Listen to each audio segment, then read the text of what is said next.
and then ziyakhala manje. Watching news at Prime. Let's move on to this now, and more accusations are piling up against National Police Commissioner General Fannie Masemola. The suspended Mpumalanga Police Commissioner Semakaleng Manamela has accused Masemola of receiving bribes to ensure that she remains on suspension. Manamela claims that about 5 million rand was shared between Masemola and another police officer in an attempt to cover up a murder case that she was pursuing. Well, let's talk to her now about this and other allegations. Commissioner, it's good to talk to you. Thank you very much for your time. Let's start with the matter involving Bobby Motaung. My understanding right now is that his position within Kaizer Chiefs, because that's who we are talking about. He is the sports director.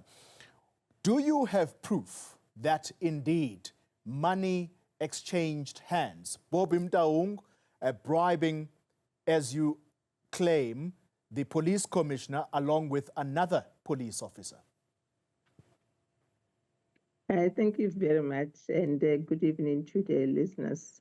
I think what I said earlier on, the allegations that I made is that there are evidence that we've got on hand that this indeed happened during that day, year and month where the National Commissioner and the other member were allegedly involved in that exchanging of money.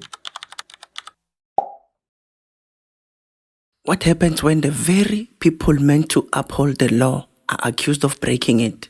South Africa is now facing one of the most explosive police scandals in recent years. A suspended provincial police commissioner has come forward with shocking allegations.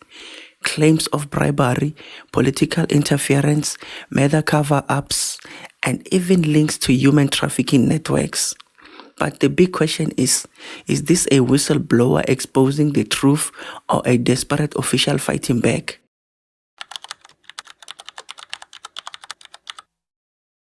At the center of this storm is Daphney Semakaleng Manamela, the suspended Mpumalanga police commissioner. She was suspended in 2024 amid allegations of misconduct, including claims of nepotism and misuse of state funds. But Manamela has always maintained one thing. Her suspension was not about misconduct. It was about silencing her. On 19 April 2026, in Bombela, she held a dramatic media briefing, and what she revealed shook the country.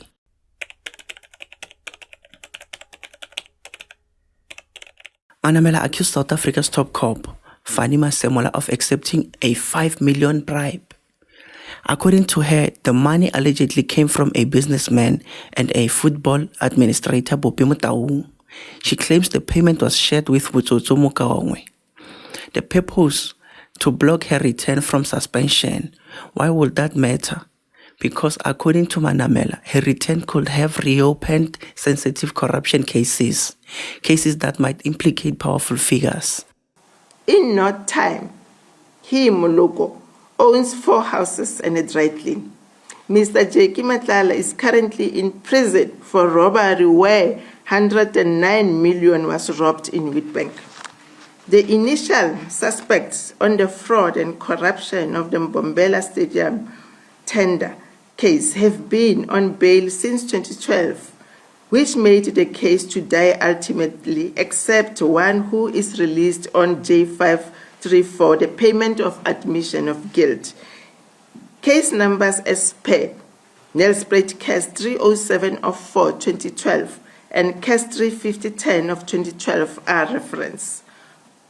On 4 February 2025, Major General Moukangwe allegedly made a confession that the amount of 5 million rand was paid to him and the National Commissioner General Fannie Masemola by a businessman by the name of Mr. Bobby Motaung to make sure that the Provincial Commissioner Lieutenant General Manamela does not return to work.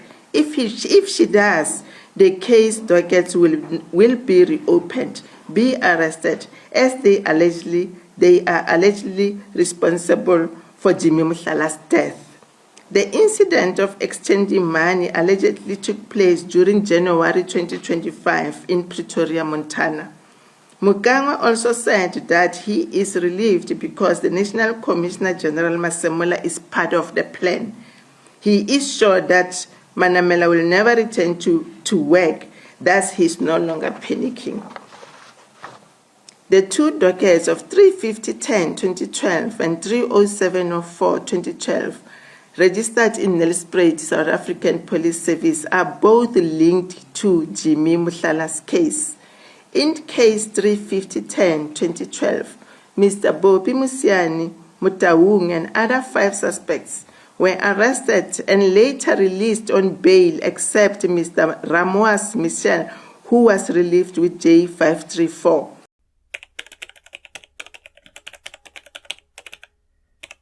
At the heart of these claims lies a murder that still haunts South Africa, the killing of Jimmy Mohlala. Mohlala was a whistleblower who exposed corruption linked to the Mpumalanga Stadium construction ahead of the 2010 World Cup. He was assassinated in 2009. Manamela now claims that reopening those old dockets could link powerful individuals to that murder. If true, this would mean that a whistleblower was silenced and the truth buried for years. Explosive allegations coming out of the suspended Mpumalanga Police Commissioner, Lieutenant General Semakaleng Manamela. As we are speaking now, Arabile, I'm just outside the home of Jimmy Mohlala, and the gate you are seeing on my right just give you access to the house where he was shot and killed in 2009. And a few moments ago, I was speaking to the widow of Jimmy Mohlala, Boni Mohlala, actually saying that that press conference that was held yesterday by the suspended police commissioner of Mpumalanga actually opened those wounds, but it's something that didn't come as a shock to them, because they've always known that there are attempts to cover up this case in as far as investigations are concerned. Well, yesterday the suspended commissioner coming out to say that there are those allegations that at some stage the deputy commissioner, who is now retired deputy commissioner of the police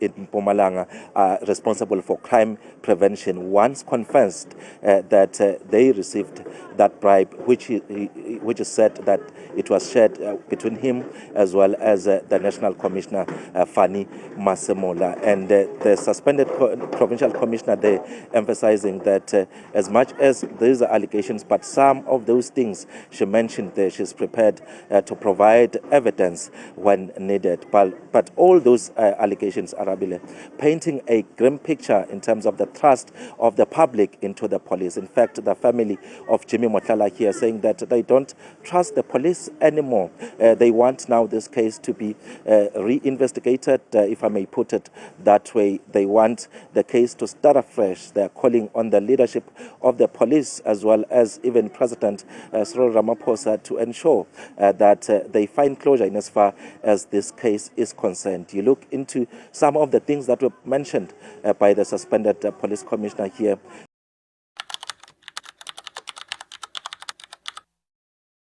The allegations don't stop there. Manamela also dropped a bombshell regarding the murder of Hillary Gardee, the daughter of EFF Deputy President Gardi. Hillary Gardee was not just another name in the headlines. She was a young IT student and entrepreneur known for her compassion. And at the time of her death, she was in the process of adopting a 3-year-old child she had been caring for. On the 29th of April 2022, she went missing after visiting a shopping complex in Mpumalanga. Her child was later found unharmed that same evening.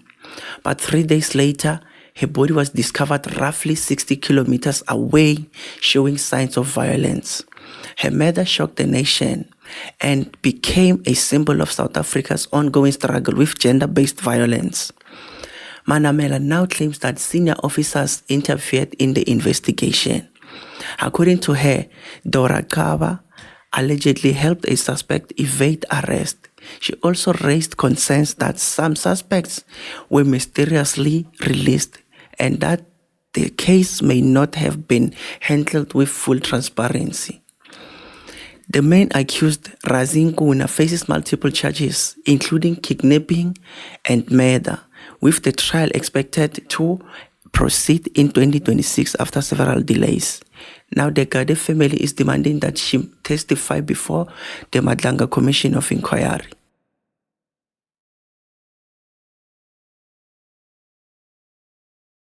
Perhaps the most disturbing allegations involve human trafficking. Manamela accused senior crime intelligence officials, including Cynthia Phillison, of being linked to trafficking networks. She claims these networks operate along the N4 route, a major highway connecting Gauteng to Mozambique.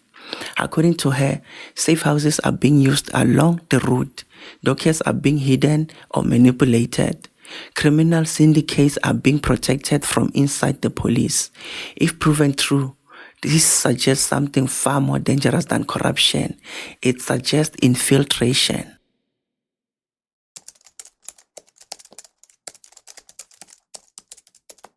The South African Police Service has responded cautiously. Police spokesperson Aflenda Mate described the allegations as serious and said they cannot be ignored. However, Fannie Masemola has pushed back. He insisted that Manamela should present evidence before official platforms like the National Commission or Parliament.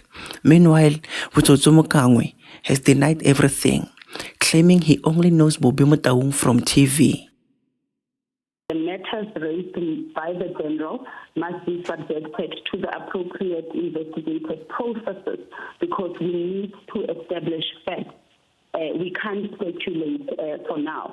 But we know that the National Commission is at work and it is an important tool, it's an important instrument to uncover the truth, establish facts, and ensure accountability in matters of, significant public interest. I will be consulting with the General. We will be consulting internally, obviously, with our legal department and so on. But most importantly, we need to then get hold of the detailed dossier by the General so that all those allegations must be tested, they must be investigated so that we discover the truth. And if there's any wrongdoing, then decisive action must be taken against those that are accused of wrongdoing. I think General Semakaleng and Manamela is aware why she was suspended. It is not what she is alluding to, and I wouldn't want to get into the merits of that particular case because she currently faces the board on her fitness to hold office. But let us caution also a trial by media and urge everyone to allow due process to take its course.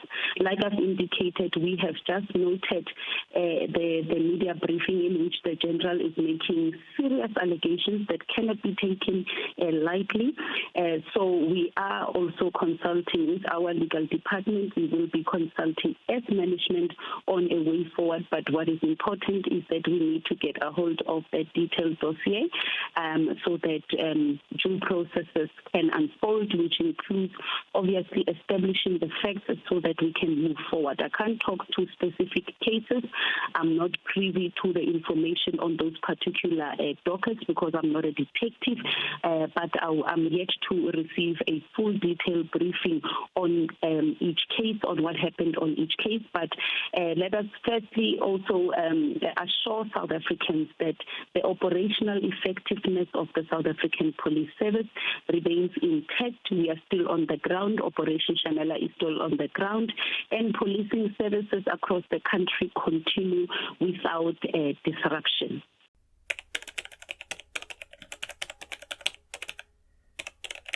So what's really going on? There are only two possibilities.